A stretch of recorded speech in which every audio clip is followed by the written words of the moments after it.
Namaste everyone. In earlier episodes, we spoke about how we form sanskars or impressions due to our prejudices or emotional baggage and or our likes and dislikes. Today we shall look at some of the aspects on how these sanskars come to fore in the field that is in osmosis with our soul. What is this field? Just as every planet or star has its own gravitational field, likewise each soul has its signatory field. This field is always in flux that warps or expands or contracts based on our attitude.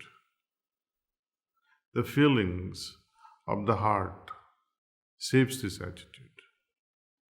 When you are joyful or cheerful or internally so grateful, the heart opens up far and wide.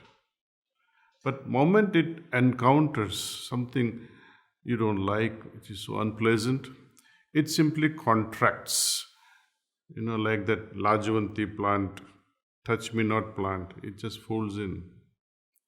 Thus the field of consciousness keeps changing.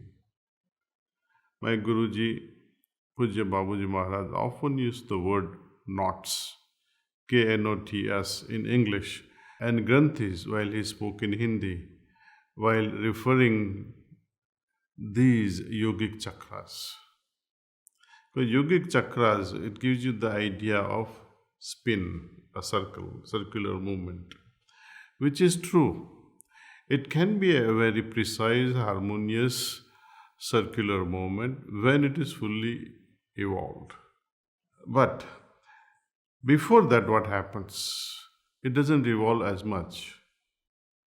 It remains in the form of a knot or a granthi. And we all carry that. Instead of the chakra or the will, we are carrying the granthis in us. It is quite significant and meaningful to use this word granthi or the knots. Why? Because if I had to explain this in poetic way, in a ghazal style, something that was sung much earlier by Jagjit Singh in his 80s or 90s, प्यार का पहला खत लिखने में वक्त तो लगता है, नए परिंदों को उड़ने में वक्त तो लगता है, गांठ अगर लग जाए तो फिर रिश्ते हो या दूरी, लाख करे कोशिश खुलने में वक्त तो लगता है. It simply conveys, be it relationship or be it a thread, you end up forming knots of relationship or knots of a thread, and it takes time to unravel it and make it straight and simple. Imagine you have one thread, you keep in the wallet. Over a period of time, it will get tangled up. You may not have to do anything at all, but it will get tangled. If you store two or more together, you will be surprised to see complex entanglement between these two or three or multiple threads. Something like this happens with our emotional energies arising out of feelings. Feelings are influenced by so many other factors. All these, they come together and form a complex network. The footprint of this energy, it settles in our subtle bodies, which we carry life after life, every time there is transmigration of our soul. With whom do we share and discuss the ideas, thoughts and feelings? Naturally, our dearest ones, our close friends, or our colleagues. Each thought or idea or feeling exchanged will create wide range of ripples. The concepts that resonate will find some level of reinforcements. While when we disagree, we end up forming knots, emotional knots. These knots affect our field of consciousness. One of the elements of this field of consciousness is ego, ahankar. Once the ego is bruised because of disagreement, dissension, God help. That is why we struggle with our loved ones more than anyone else. We don't tangle with strangers in forming emotional knots. As in how we develop understanding as a result of purification through the heartfulness cleaning practices, we develop clarity, we develop confidence and courage. Those qualities arise from the spiritual conditions when we are fearless. Fear is the result of not being able to understand situations. When we have the ability to love and we are absorbed in love, we understand our circumstances and our loved ones. When you have a thread and it gets entangled, a knot is formed. Similarly, thoughts that get entangled up to form a vibratory patterns, it resembles a knot. Feelings that get jumbled up create a knot-like state at a specific point in our system. How does this happen? Let us revisit a thread analogy. Imagine a thread and think of our thoughts as straight threads.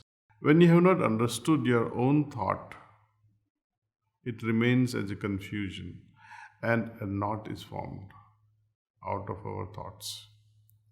If you get another thought from another person, say your wife or your father or mother, which is contradictory to your thought, your ideas, it will form another knot between two thoughts, two ideas. This is how we keep on forming knots after knots, and based on the intensity of our reactions and responses under any situations, if we give energy to these knots, they become tighter and tighter and tighter. Haven't we seen whenever we have differences of opinions and we discuss a lot on that and we stand to our own positions, what happens then? Opinions get tightened up and there is some kind of separation. Not just because of thoughts and ideas, but our emotional distances keep on increasing. You all know how tight knots are practically impossible to unravel. So, from this perspective, if you are capable of understanding a situation very well, then you will not form samskars or complexities and impressions. To further explain this, I would like to share a story with you from a life of a great Sufi saint, Junaid. He used to be visited frequently by a king from a nearby kingdom who wanted to be his disciple. Hearing about, this master's glory and about his miracles, the king thought, it would be wonderful if Junaid can make me his disciple. So he went with a caravan every year to meet this great master Junaid. But every year, Junaid told him, maybe some other time. The king couldn't understand why Junaid used to deny him this opportunity of becoming his disciple. So he started to monitor, rather surveil on Junaid's life. Every Friday evening, Junaid would go across the river where his native village was and spend at least 2 hours in the evening there, just when the sun was setting. So the king who was watching, he thought, wow, there must be something going on there. The king decided to stay on the other side of the river and watched what this Junaid was up to. Junaid went and spread a beautiful chadar, or carpet, on the river bank and lied down in the lap of a lady who was wearing a burqa. And she would feed him and she would offer him drinks. So the king thought, wow, what a fake person this Junaid is, and is known as a great master. I am lucky that he did not really initiate me, that he didn't make me his disciple. He is a phony master. When Junaid came back to this side of the river, his king was waiting to make an attempt to interrogate Junaid, the great master. Junaid said, King, you will regret this. You have a great misunderstanding about the whole situation. King insisted that he must know what was going on. So Junaid said, let's go. They boarded the same boat and he said, let's go, King, and see for yourself who this person is, in whose lap I had my head lovingly settled. The king, with his usual demeanor, said, okay, let's go. And there he introduces the lady to the king. She was an elderly person who was Junaid's mother. The king was flabbergasted with the whole episode and he said, what a mistake I have made in labeling such a holy person as a fake. So most importantly, we create a life that is based on our understanding or our misunderstanding of every little situation. Understanding brings happiness, peace and joy. And misunderstanding always brings about restlessness, confusion, and a lack of clarity. Our understanding and appreciations is also based on our conditioning. For example, a shoemaker will never miss an attention on your shoes. From the quality of the shoes, he will start assessing your status. Let loose a landscape architect or a Mali or a gardener or a romantic couple in a Central Park of New York City. Landscape architect will admire the park with its layout. The gardener will go gaga on seeing foliage and flowers, and romantic couple will be looking for some cozy corner to be in each other's arms, isn't it? So you see the play or the lila of conditioning. Let us revisit existentially a vital concept of clarity. Lack of clarity makes us lose confidence, as a result of which we lose our own radar, we lose our own inner compass each time it happens. Along with losing our compass and our conscience, we remain unsettled and irritated, even up to losing our temper. Temper, however great, it may be justifiable or it may not be justifiable, but it works like a matchstick. It tries to burn whatsoever comes on its path, and in the process, that matchstick also gets burnt. Anger is the biggest poison. It ruins our spiritual stature.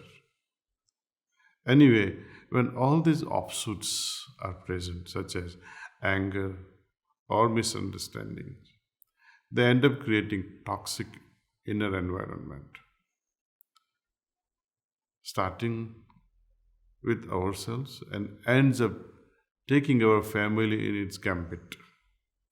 Eventually, if we continue like this, we get labeled as being toxic person or a person with a short fuse. The consequences are like a butterfly effect. This weakness destroys relationships. So cleaning comes to our rescue. With each evening, we clean off our impressions made during the day. In the day, whenever we feel the need to remove something that is troubling us, remember to sit quietly for a few minutes and do an emergency cleaning session. Imagine you went to a restaurant and had some samosas with tomato sauce, or pasta with tomatoes, and you dropped some tomato sauce on your lovely new white shirt. Even if it's just a little stain, you will come home and immediately clean it, right? You know that if the stain sits and dries out, it will be much more difficult to remove.